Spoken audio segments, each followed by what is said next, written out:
It's not every day that I get the opportunity to bring a little joy into everybody's life. But this morning I'd like to start by introducing Joy Beland, my co-presenter this morning. Joy is the Vice President of Cybersecurity Compliance for Summit 7. She's a CCA, a CISM, and she is also a CMMC instructor, originally with Edwards, and has instructed, what, over 400 people at this point? Yeah. Wow, okay. CCPs and CCAs. So certainly in somebody who's been involved in this ecosystem in the CMMC program since its very, very early days. And she brings a lot of personal experience to this conversation, because prior to being at Edwards, she started and ran her own managed service provider business for 16 years. That'd be your first job out of school, right? Right.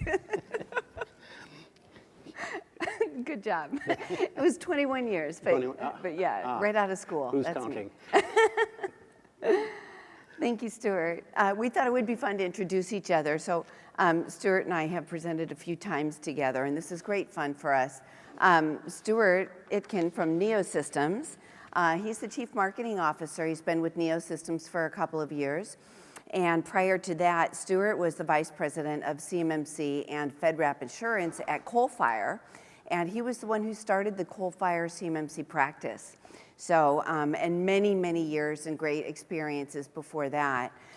One of the unique things about this panel or talk that Stuart and I are going to have is that we are with competing companies, organizations. But we really enjoy doing these talks together. We are founding members of the MSP Collective. And as such, we think that it's much better to come out as a unified voice on the behalf of managed service providers, especially in the CMMC ecosystem where getting the right information is so important. So it's such a great honor to be here presenting with him again today. I thought maybe we could start off. I'd like to get a sense for how many people listening today are actually here as a contractor, an organization that will be seeking an assessment. If you could just raise your hand so we have a little bit of knowledge. Okay, looks like just almost half of you. Wonderful. All right, well, we're going to talk about external service providers, which is who we are and what we do. It is. Right? So I'm gonna guess. Green button? The one that says top? forward. Oh, there we start go. us off. So I'm going to start with a little bit of a story to create some context. There's a lot of things that I'm good at, but kind of home projects isn't necessarily one of those things. I generally find if I take on a home project, it involves at a minimum 3 visits to the Home Depot. First visit is to get all of the things that I know I need to do this project. Second trip is generally to go back and get all of the things that I didn't know that I needed to do the project. And the third is to go back and get all of the things or replace the things that I broke when I got frustrated. Well, a number of years ago, I had the good fortune of being in a business that was bought out by private equity, took the opportunity to take the summer off and just kind of catch up on some things. And one of the projects that I thought I would try to take on, couldn't be that hard, right, was to just enclose the outdoor porch that I had. You want to go back, I think. Oh, yep. Sorry. Okay. Don't look at that yet. Don't look at that one yet. Okay.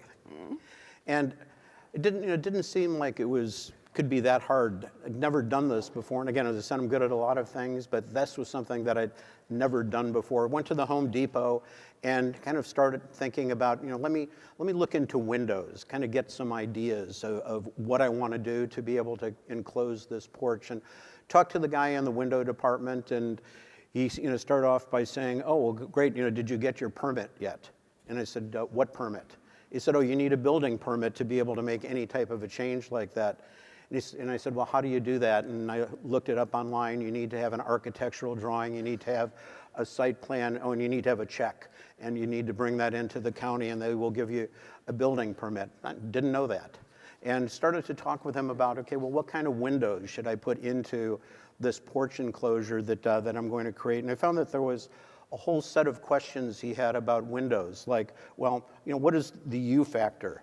said, what the heck is a U factor? Well, it happens to deal with the amount of heat that will leak in or out. He said, what about the CR? I said, what's a CR? It has to do with water buildup in a window. He said, what is the PG? The performance grade. I said, well, why do I need to know the performance grades? It has something to do with wind. If you're going to have a lot of wind, you want a high performance grade, not so much wind. And I guess the higher the performance grade, the more expensive the window is. Few other factors, and so we started to move on, and he said, well, have you thought about, like lighting and so forth? And I said, well, no. And he brought me over to a person in the lighting department who had some other questions as well. So you can have inside or outside lighting. I said, well, kind of both. He said, well, then you're going to need to look at fixtures that are both damp rated and wet rated. I'd never heard of damp rated or wet rated fixtures before, and said that you were going to need what was, I think, an RCD protected circuit to have that on. Wasn't sure that I had one of those. Went on and talked to the person in the heating area, because he wanted this to be kind of a 4-season room once it was finished off, and said, well, if you're going to put electric heat in, do you want convection or radiant? And then kind of pointed out that there were certain specifications and that I needed to install a ground fault circuit interruption circuit, or a GFCI. There were other things like lumber and doors and so forth, and kind of decided that something that I'd never done before and probably would never do again, that I probably needed a little bit of help. And he said, well, the guy I was talking to, he said, well, let me kind of point you in the direction, and now we can hit the button. Great. And he said, let me introduce you to the porch enclosure company. And they were kind of my savior. I called them up, and they sent somebody over, said, let's sketch out what you're looking for. After he looked at the porch, kind of talked about, oh, these are the types of windows you need. I said, well, what about a building permit? Because now I was really smart. He said, oh, we'll take care of all that. We'll file that for you. He said, what kind of fixtures? He said, oh, these are the fixtures we standardly use and so forth. And they started the project in about 2 weeks. A week and a half later, it was all done, and I had my porch enclosure. I think, as I said, this was 2 years ago. If I'd continued this project on my own, I'd probably still be trying to finish it and making trips up and back to the Home Depot. But I think this was a great example of an external service provider. A lot of us, as we're addressing or looking to address CMMC requirements, looking to be able to not just meet the compliance requirements, but truly to implement the security controls to protect the information with which we are entrusted, are embarking upon something that we've never done before. We know how to do what we do in our businesses really, really well, but when it comes to being able to implement security controls, IT systems, putting in place policies and procedures, probably something that you've not done before. And the time when you realize, gee, I don't know what this type of a circuit is or how to wire this type of a lighting fixture, to be able to call somebody who kind of brings that range of expertise and experience. And that's what the porch enclosure company was. They were an external service provider. They brought the expertise in terms of carpenters and electricians and lighting people, and they had done this before and could do it certainly at a fraction of the cost, and ended up with something that really looked good and was proud of at the end. And this is kind of a bit of an analogy when we talk about external service providers with respect to CMMC. Yeah, and I think that one of the harder things for a small business, especially if you're a contractor with, restricted resources and restricted budget, there are so many different areas of expertise that you really need to have enough knowledge to avoid liability, avoid spending extra money that you don't need to spend. And an external service provider, when it comes to CMMC, captures so many of these areas that on your behalf that they can really help with. And it's like the language that Stuart had to learn to speak to even have a coherent conversation about a porch, is there's that same language barrier and depth of expertise that we have to look at for so many of the small businesses to make sure that they're going to be compliant in a way that saves them the money and brings that expertise that they need, right? So let's talk about what is an external service provider. And I generally don't like to read slides directly, but I think it's important to kind of go through kind of exactly what this is. This is the definition that was in the CFR, 38 CFR Part 170, or the final CMMC rule as it's recognized. And within that rule, an external service provider means external people, technology, or facilities, meaning people outside of your company. And it's people, technology, or facilities. People, we can kind of understand. Tim talked about his company as a managed service provider. The services his people provide. But we also look at technology, such things as cloud services or applications that we use, or the facilities in which those places occur. So external service providers are external people, it's technology, it's facilities that an organization, in this case, you are the organization, or if you're one of the people that raised your hand, utilized for provision and management of IT and or cybersecurity services on behalf of the organization in the CMMC program. CUI, or security protection data, and we all understand what CUI is. Security protection data has other requirements different from CUI, but it's such things as logs, its configuration, it's your password lists, and so forth. That must be processed, stored, or transmitted on the ESP's assets to be considered an ESP. So if you're using something that is external, people, facilities, technology, and they are store processing or transmitting either controlled and classified information or security protection data, and they're doing so on their own assets, then they are considered an external service provider. And when we talk about managed services, people are CUI assets. If they have access and handle your CUI, if there are people that are performing IT services and have access to security protection data, then they are assets as well. And so again, important to understand that assets are people, it's technology, and it's facilities. And goes on to say a third-party entity that delivers a service affecting confidentiality, integrity, or availability of DoD controlled and classified information falls into this category of an external service provider. And again, it can encompass a wide range of services, including cloud computing, IT management, security monitoring, and other support functions, such as, I think you've got examples of some others. Yeah, some real life ones. And, you can outsource a lot of different things that actually those capabilities will come into scope in your CMMC assessment. So it could be the people that are doing the outsourced accounting if they have access to CUI.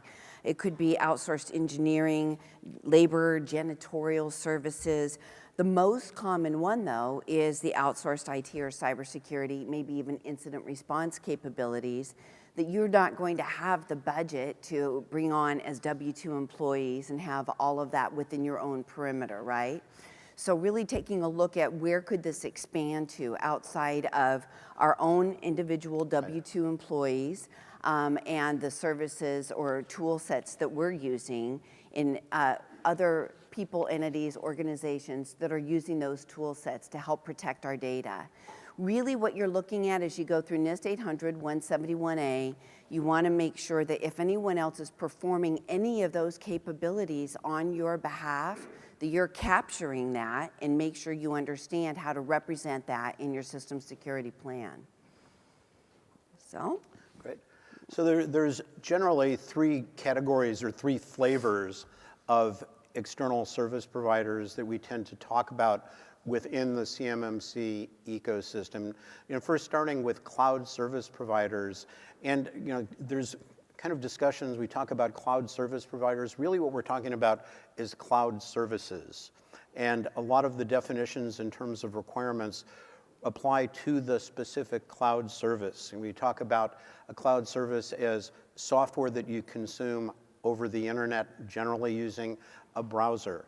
And so we think of such things as the Microsoft Productivity Suite or Google Docs, all as examples of cloud services. They're software that we consume over the internet and use that as as such. Managed service providers and managed security service providers, or MSPs and MSSPs, sometimes the distinction gets a little bit blurred. And There are different kind of varieties of managed service providers, or the range of services that they provide. The services that we at Neosystems provide are not exactly the same as those that Summit 7 provides. Everybody provides a little bit of different types of services and how they deliver them. So it's kind of important to understand that. And there are cases where there are companies that are both managed service providers and managed security service providers. But when we tend to think of the distinction between them is that managed service providers are primarily focused on IT operation, where managed security service providers, or MSSPs, are really focused on cybersecurity, or the security of your information. A managed service provider, you're generally contracting with to manage a very specific set of services, where an MSSP is there to be able to guard against the threats that could potentially affect your business. An MSP is going to monitor your network and to be able to accumulate data about performance of your network. An MSSP is going to analyze that data, generally to identify potential vulnerabilities, potential incidents that may have occurred that require further investigation. An MSP kind of operates a NOC, or a network operating center, where a managed security service provider operates a SOC, or a security operation center. Maybe one way of thinking is that an MSP is kind of monitoring, where an MSSP is analyzing. Or kind of a simple rule that helped make it clear for me is that a managed service provider is responsible for ensuring that your information and your systems is always available to your internal employees and to your customers, where a managed security service provider is responsible for ensuring that your information and data is only available to your internal employees and to your customers. Yeah, and there are MSPs out there that will say that they do both, and they do offer both. I feel like they encompass both ranges of services. And then there are some companies that will have two different kinds of security service providers, one specifically for incident response or remediation, and another just to be doing the monitoring and alerting.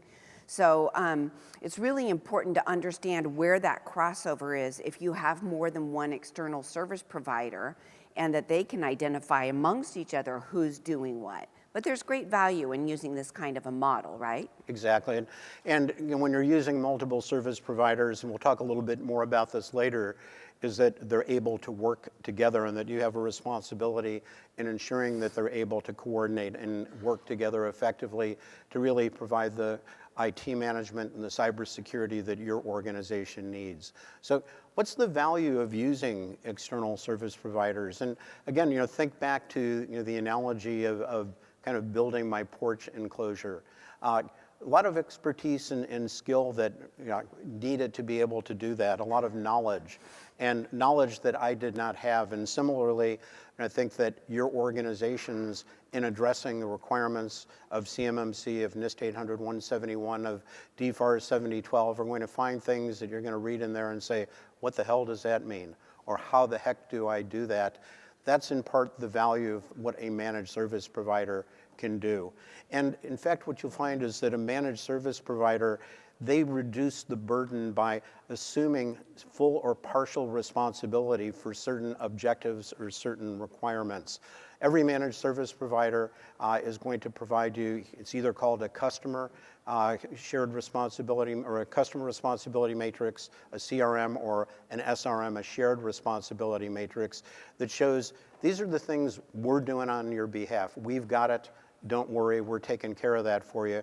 Some of the responsibilities are shared, where you've got a role, they have a role with respect to them, and some of these are responsibilities that you have entirely.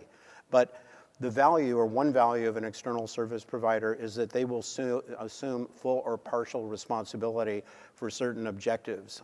Under physical protection, for example, there's a requirement that you have a lock on the door of your data center, and you're responsible for that. But if you're using Microsoft GCC or GCC High and outsourcing that to Microsoft, they're actually taking on that responsibility on your behalf. They've got a really, really big lock on their data center. They actually have people with guns that keep you from being able to get in to ensure that their data centers are secure. You don't need to worry about that.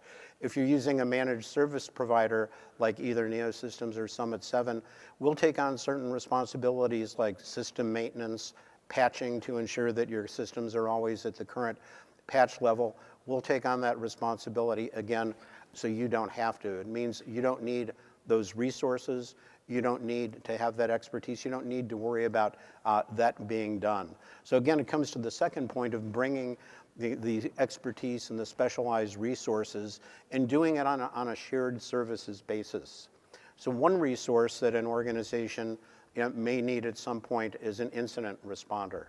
That something happens and you suspect that there may have been data leakage or a data breach, and you say, gee, I need an incident responder. It's kind of like calling the fire department when you start to see smoke in your house. And none of us have our own fire department in our house. It's kind of a service that we share with the community that our taxes help pay for. And similarly, an MSSP, which you're using on a shared service, is going to have that expertise if and when you need it.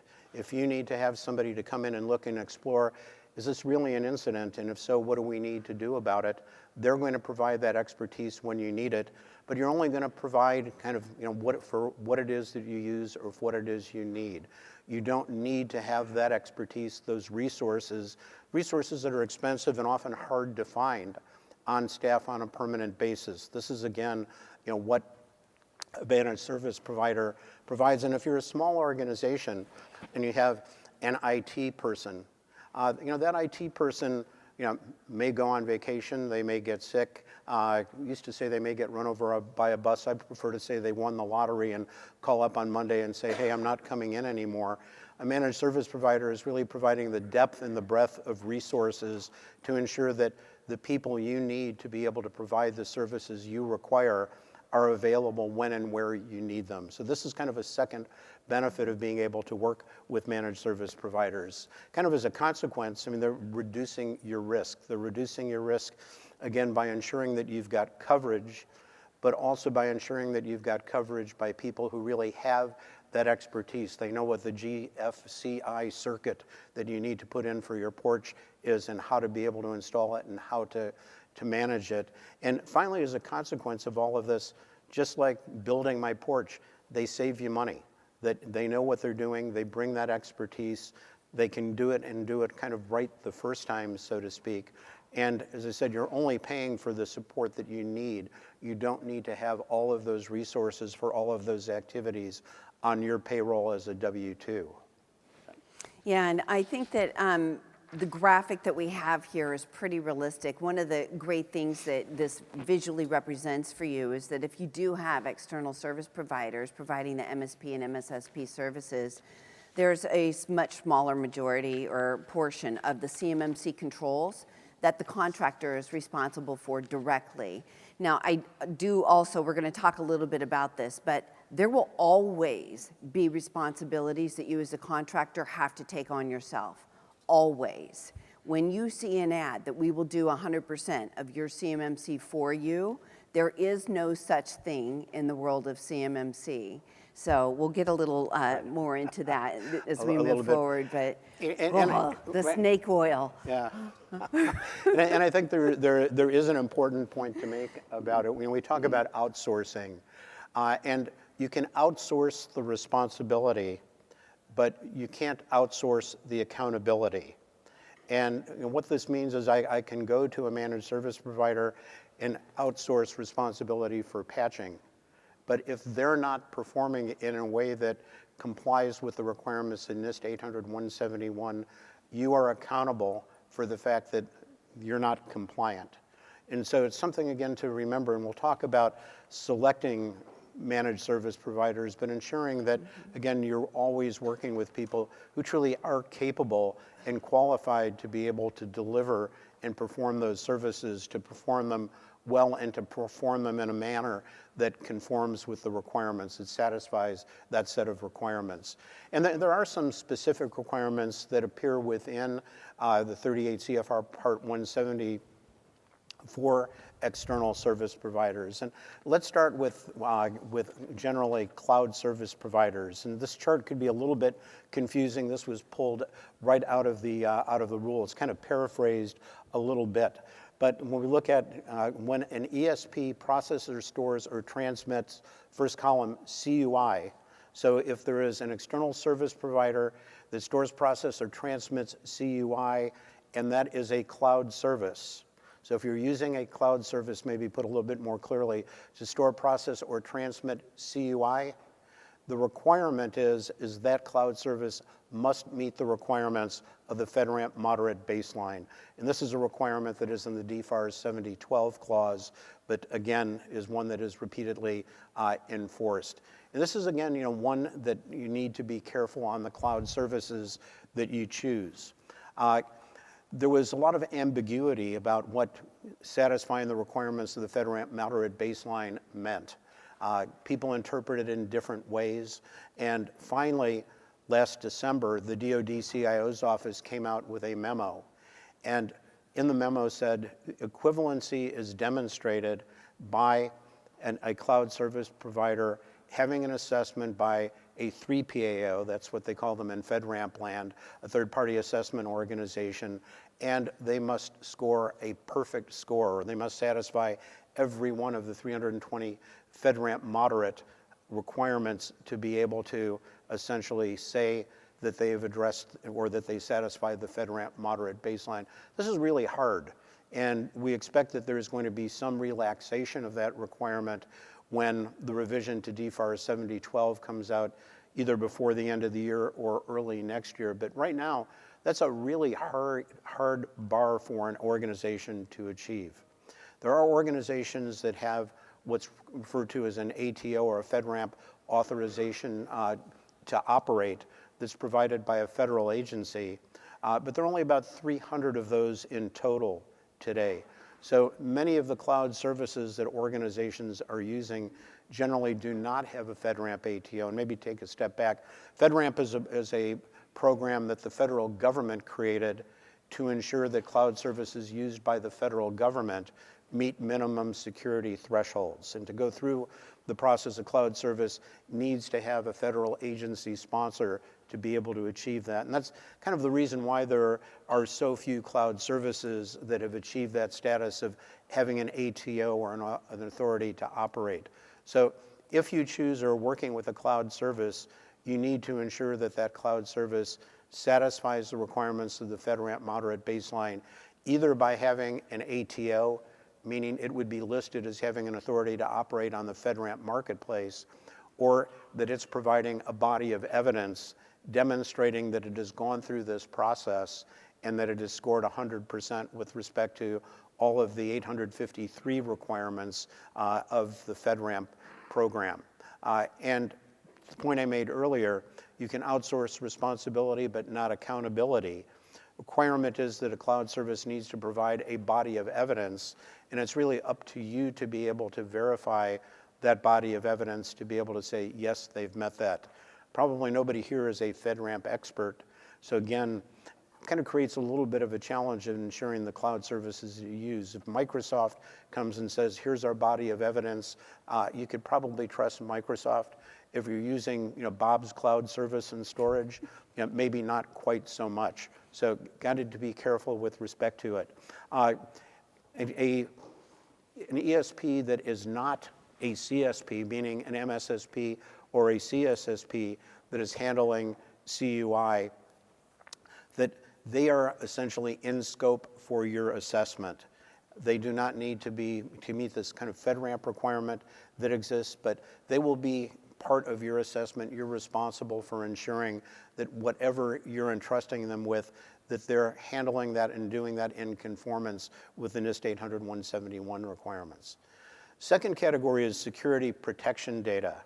And security protection data, a lot of debate whether it was going to be considered CUI or not CUI. And when the rule came out, it became clear that security protection data, again, things like log information, password lists, configurations that you need to manage are not considered CUI, but these need to be part of your assessment as well. And it says, again, services provided by either cloud services or managed services, they need to be in your assessment scope, and they will be assessed as security protection assets. So Where there are requirements in NIST 800-171 that would apply, you'll need to demonstrate that those are satisfied.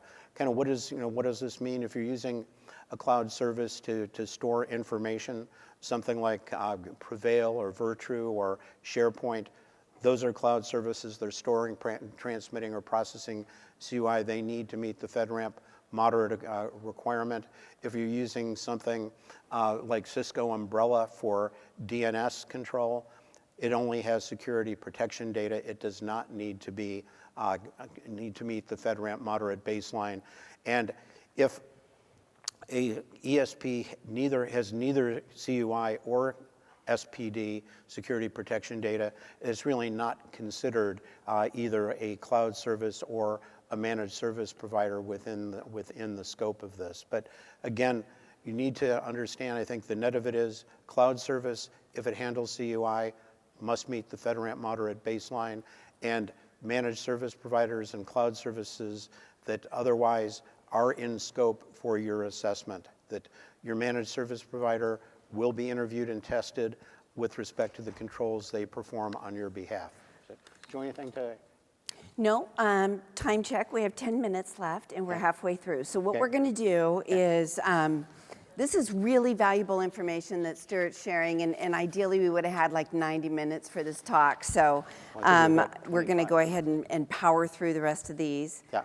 So when the proposed rule came out the day after Christmas last year, there was a clause in that rule that said if an OSA utilizes an external service provider other than a cloud service provider, meaning if you're using an MSP or an MSSP, it must have a level or a CMMC level 2 final certification assessment. If you have CUI, need to be level 2, you're using an MSP or an MSSP, they need to have had their own level 2 certification. And the assurance that it provided is they must understand NIST 800-171 because they went and implemented it. And the fact that they passed their certification, they obviously must know what to do to get an organization through that process and comply. What we found is when the final rule came out on the 15th of October, that was removed from the final rule. And can we kind of get into the why? I think what's more important is what that does is add a lot of risk back to you with respect to choosing a managed service provider. Mm-hmm. In the past, you could say, okay, if you have that level 2 certification, I know that you've demonstrated a level of competency and that you know how to wire that circuit. Now, with that removed, there's still free speech in America. Anybody can make the claims that they can help you with CMMC, though not everyone that claims they are capable truly are capable. And so you really need to again, be careful who you listen to and understand. And there have been some pretty outlandish claims. Right? There certainly has. You know, I kind of started calling these folks out on LinkedIn. I don't know how many of you might follow. There's a lot of great folks on LinkedIn that are really knowledgeable. And so I notice when an organization will post things that is like so outlandish that there's no way that it could be, or it clearly violates the Code of Professional Conduct as guided by the Cyber AB and the Department of Defense for what you can speak to and guarantee that you could do for any given contractor in order to help them achieve and maintain their CMMC Level 2 status. So you really have to be careful. And you know, there's so many different flavors to choose from, but what I'm gonna talk through now real quick is how an MSP or ESP would come into scope with an organization and then kind of give you a graphic representation of what that looks like, okay? So they can really vary. We talked about the types of services and capabilities that can vary from one provider to another.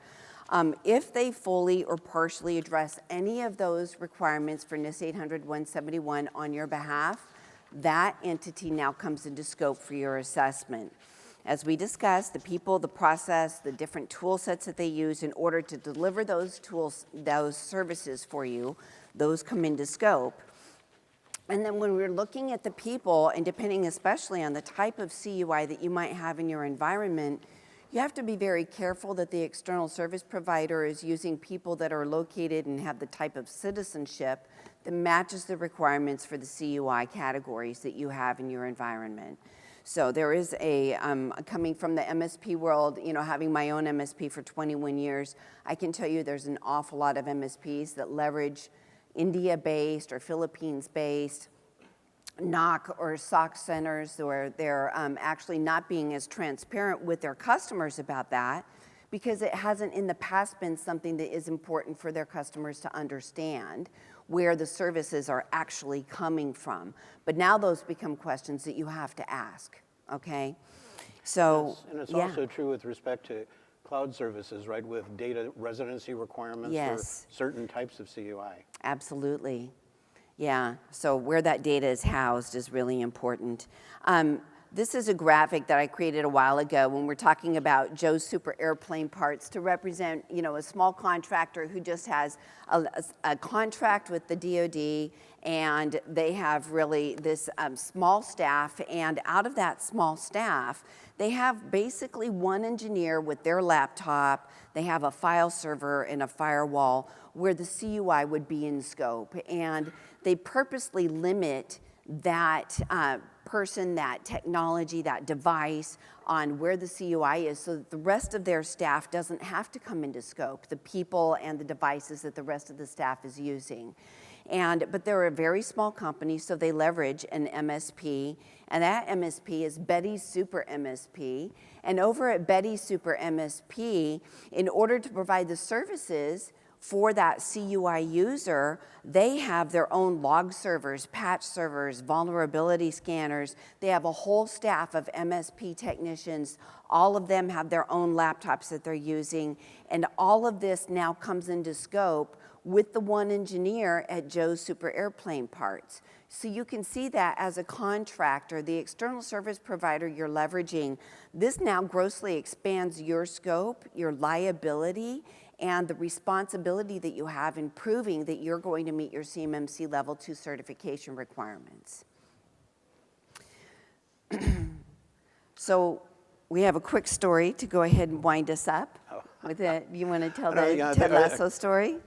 Are there any Ted Lasso fans? Anybody? We have 5 minutes. Actually, we've got 19 minutes. We have 19, it's an hour long? It's our, yeah. We can be, and they're not going to kick us out if we're not done. Well, thank goodness. Well, good, we're going to have lots of time for questions, which would be great. Go back to a couple of those other slides now? I think that we have a wrap-up slide that we can spend more okay. time on. Good. Yeah. So let's go back to Ted Lasso. I don't know if you remember the episode where he was in the bar or the pub, I guess, with Rufus, and they were talking about choosing the starting lineup for the upcoming game. And Rufus suggested, well, why don't we play a game of darts? And get to the end, and that Ted's up at the last time, and he needs something like 180 to be able to win the darts game. And he starts off and says, I've always found it that people have never been curious. People don't ask questions. He said, Ted, have you played a lot of darts? And then he goes and boom, boom, boom, gets 180, and all of a sudden kind of the story has a happy ending. Rufus, the bad guy, kind of goes away with his girlfriend, and kind of the episode ends in a happy manner. Well, I think the corollary here is ask questions. Be curious about the service providers that you have. You need to consider such factors as what is their experience, what expertise, the reputation that they have. Who are the people they have within their organization? Joy mentioned before that our two companies are co-founders of a 501c6 entitled MSPs for the Protection of Critical Infrastructure.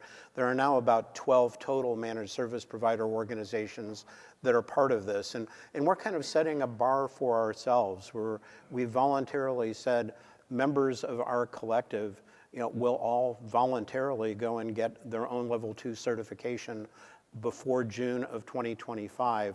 Why? So that, again, that we can represent and help people understand these are MSPs that understand these requirements. And we expect to see more MSPs and MSSPs coming into this collective to be able to do this. But factors to consider, asking a managed service provider or managed security service provider is, have you gone through an 800-171 assessment internally? It's a good question. I found out there's a second question you should ask after that. Did you pass? Because having passed is important. Okay? Or what was your score? Or what was your score? And see if they actually have a number that they can give you. Exactly. Right? And it should be a positive number. It should be, yeah, not negative 35. Right, not a negative 35.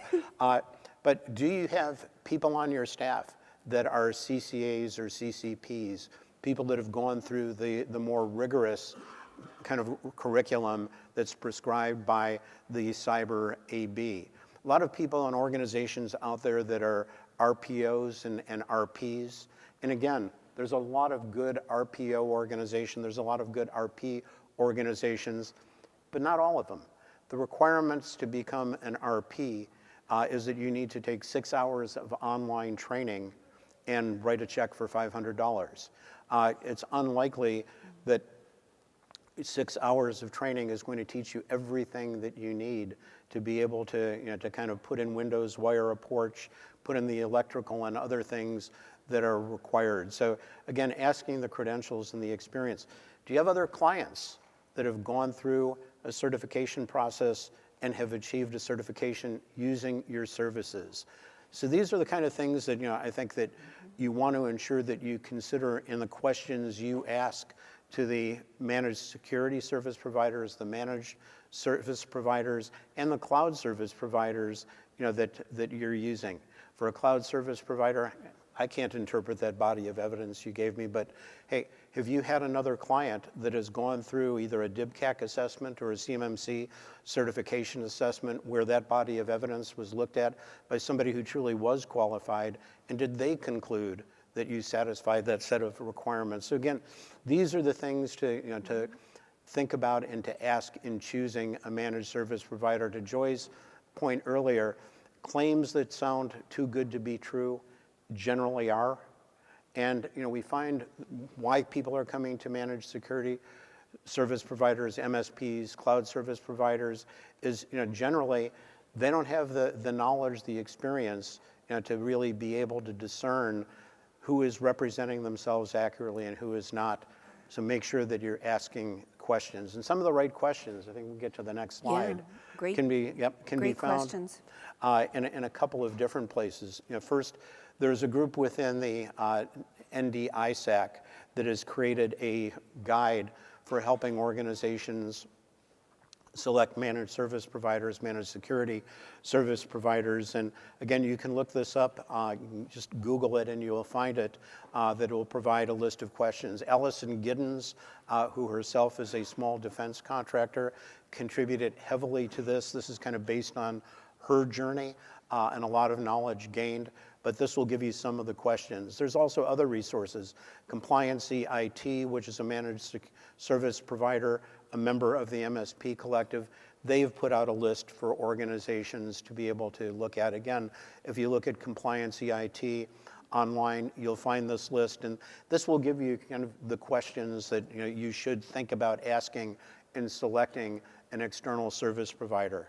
So, Yeah, just this morning on our internal Summit 7 chat, one of our account executives said that he had a customer call who said, for over a year, my MSP has been telling me they're definitely doing CMMC, they're getting ready, and just yesterday, that MSP told the contractor that we've decided we're not gonna do CMMC. And they had thought all along that they were in really great hands, and now they're starting from scratch. They're starting to call the service providers that they know are really all in, have been posting about this on LinkedIn, have really great references, and seeing a distinguishable level of expertise in the conversation.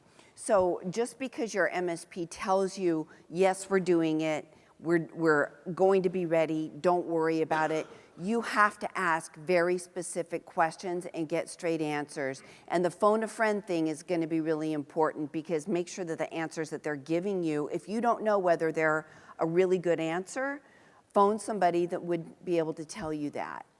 All right? Let's see what else we have here. there are a lot of good service providers out there. But again, it's a matter of just ensuring that, that you're not selecting one that isn't. Just a quick story. At a recent conference, I was talking with a C3PAO named CEIC, and they had told me they had just completed a joint surveillance voluntary assessment for an organization. Reason they took the JSVA is that they believed that they were 110. They wanted to be able to qualify for a level 2 certification when the rule goes into effect in December. They went through, assessed this particular company, and their score was a minus 153.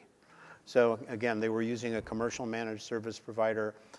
They had invested time, they had invested money, getting to the point where they thought they had satisfied the requirements to become certified and hadn't. So again, there's a lot more happy ending stories, but you need to be careful of the ones that aren't. I think, the last point is that MSPs become effective, MSSPs, CSPs, in terms of the relationship that you develop with them. And if there is a theme on how to ensure that you're getting the value out of your external service providers, how it is that they're able to deliver the services that you're purchasing from them, is communication.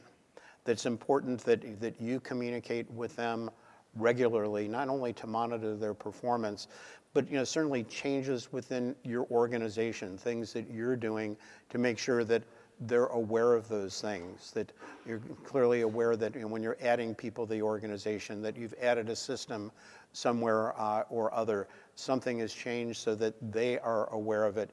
Similarly, a clear channel of communication if they find something or if they have advice that's important for you.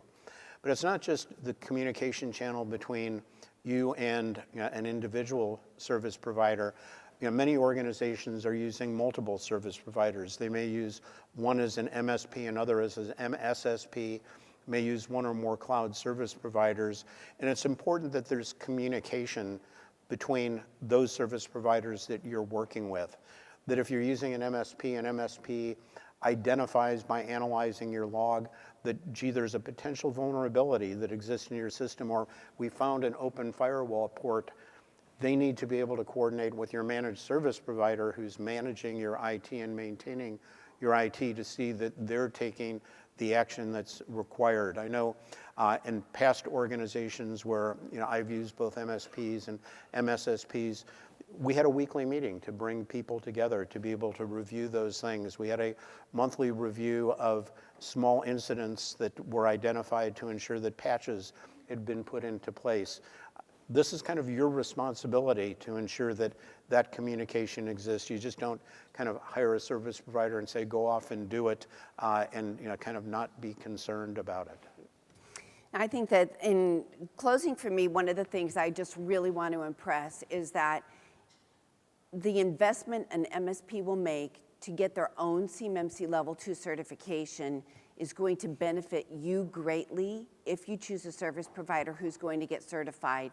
Not only are they demonstrating that they have the knowledge how to get through and identify assessment objective by assessment objective exactly how they deliver those service capabilities to their customers, generate the evidence needed in order to show that to an assessor that consistently, this is how we do what we do, populate the shared responsibility matrix and make sure that you have all the information you need for your own system security plan. A really mature service provider is going to want to go to the expense of doing that, and I'll tell you why. After an assessor comes in and validates that this is how they deliver service capabilities for CMMC to their customers, the assessor is going to give them a certificate, certification for CMMC Level 2. That now becomes a body of evidence that you get to inherit as their customer. What does that actually mean? It means that when you are ready for your own CMMC Level 2 assessment, instead of it being a 5-day assessment, it very easily could be reduced to a 2-day assessment. And the assessors will charge you based on the scope and the level of effort that it's going to take in order to validate all of the controls.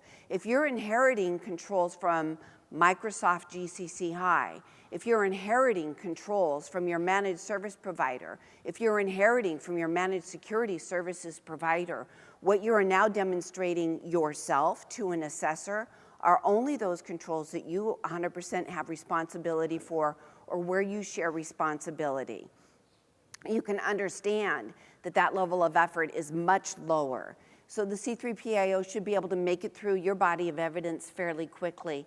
They will accept the body of evidence that another assessor, a C3PAO, has validated for the service providers. The other thing that you want to really understand about that too is that a service provider who's going through their own CMMC level 2 assessment, generally they have been planning this for a very long time, and a large portion of their customer base is a defense contractor, right? So it's, for them, it's a very good investment to make. I mean, if an MSP, if we're gonna spend $50,000 to get our own CMMC level 2 certification, more often than not, that means that way more than 5% of our customers are in the defense industrial base. Right. Like, this is what we do. We have great expertise in that. So I'm not saying don't use a service provider if they're not going to get their own CMMC level 2 certification, but be very careful about how committed they are to this, the investment that they're making themselves, and their understanding of CMMC. Because if they only have 10 technicians and they're saying, we have one technician that will be dedicated to you and to CMMC, what happens if the one technician wins the lottery bus, right? You have to make sure that there's going to be resilience in their services to you, and that for the 3 years that your certification is going to last, they will be able to sustain that posture for you. So. Right. And so I think just kind of bringing back the concluding remarks, I mean, I'm sure that everybody here is really good at doing the business of your business, whether it's making airplane parts, whether it's delivering a particular service to the government. But I'm willing to bet that those companies, you're not compliance expertise. You don't have deep cybersecurity. You don't have IT expertise. And this is really the value that, again, external service providers bring to you. They bring the expertise that is required to ensure that your business is secure, and as a consequence, that your business is compliant with the requirements of 800-171, the DFARS, and of CMMC. It does so in a way that is much lower risk because the right service provider has done this multiple times for multiple customers. They know how to install that porch enclosure. They know how to ensure that your business is secure and satisfying the set of requirements.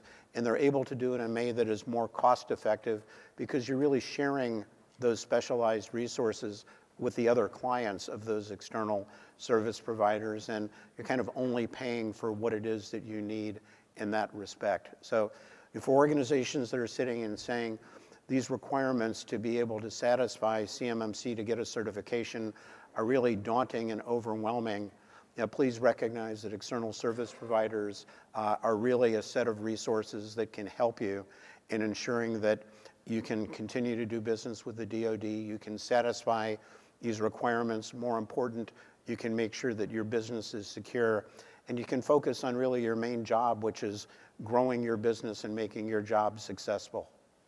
There's a session at 10:30 where they will deep dive into shared responsibilities and what that looks like. It's 3 fabulous powerhouse women in the CMMC ecosystem. So if you have more questions, if you're a contractor, you have more questions about what does the shared responsibility look like, that is a great place to go. We have just a few minutes left for questions. Yep. If anyone would like to ask any. Yay, a taker. Good morning. First of all, a very informative session. Thank you for that. I have a question about the table that was shown with the ESP, CSP, CUI, SPD matrix. If a customer were to use a cloud solution provider, cloud service provider, to only store SPD, on the table it said that the cloud service provider, is part of the assessment scope. Would that be nullified if that cloud service provider had FedRAMP moderate? In other words, if they're storing CUI, they must have FedRAMP moderate, and the assessment, like, would that be the case? Yes. Yeah. FedRAMP will override any other It lower would. It's still requirements. going to be looked at in the assessment scope. There are still things that for an asset that holds SPD, things like people who have access to that system. Do they have privileged access training? Do they meet the citizenship requirements? Generally, if that cloud service that is handling SPD has a FedRAMP ATO, it will have satisfied those requirements in order to get that FedRAMP ATO. You'll need to get the body of evidence. Yeah. Yeah. Okay. But generally, yes. Okay. So it almost sounds, based on that there would be more effort or more information needed from the cloud service provider if they're only storing SPD versus if they're also storing CUI? If it handles both, then it's going to absolutely need to meet that requirement of the FedRAMP moderate baseline. And again, that would include some of the requirements like looking at external connections of that particular cloud service. Does it have an external connection to an IP address that's in China or in Russia? It won't pass, in which case. Those are kind of some of the things that a security protection data asset will be looked at to ensure that the people who are operating as a security protection asset meet the citizenship requirements and so forth. But if it's something that handles both SPD and CUI, it's going to need to meet the FedRAMP moderate baseline, and that should satisfy the requirements. We have one more question behind you real quick, but you're welcome to see us after the session if you have more questions. Thank you for your time and sharing your experience with us today. You spoke of the cloud versions versus, I'll be a little more specific. AI is here, and these sock-in-a-box tools that actually have the AI, the dark traces of the world, are here now. A lot of those things are appealing to if you have you're on-prem, because you're keeping your logs local. You're not having to ensure the TLS 1.3 is based on certificates between you and your provider. How do we separate the matrix there where they are, the logs are here, but their AI is handling the SOC services in partnership with their MSP to remediate incidents after the fact? Is that kind of, are they in scope just for the log collector versus the AI? That's kind of, are we just still in a gray area? It's kind of convoluted. It's hard with very limited information like that to say that we can give you any kind of an answer. So if you want to sit down with us or an assessor to map it out, the relationship, and have the right questions asked to make sure that you're getting good guidance, that's really the best way. Well, just in general, the AI tools that are coming, going to be coming over the next 10 years are going to be coming along board. Even if you're keeping your data and the logs local, or what they're inspecting and analyzing locally, but there's the kind of what you're saying, just in general, not even just, I just use dark traces as a specific one. There's a lot of them. Yeah, there's a session I know this afternoon that I think Regan Edens is helping lead that specifically is on AI. It's a broad topic. AI can do a lot of good. There's also a lot of risk with AI. Again, AI is based on the data that is used to train it and the assumption that that data is accurate. And there's certainly been concerns with respect to AI-based detection and cybersecurity tools that they can be misinformed by adversaries to essentially leave vulnerabilities in place. There's going to be a whole different set of considerations around AI, again, to make sure that there's no bias in the AI that's being used, and that in fact, the data that's being used to train it has not been manipulated in some way. It's a much bigger topic, but AI has a lot of promise to do good for cybersecurity, but it also represents whole new areas of risk and vulnerability that need to be considered. Yeah. Thank you very much.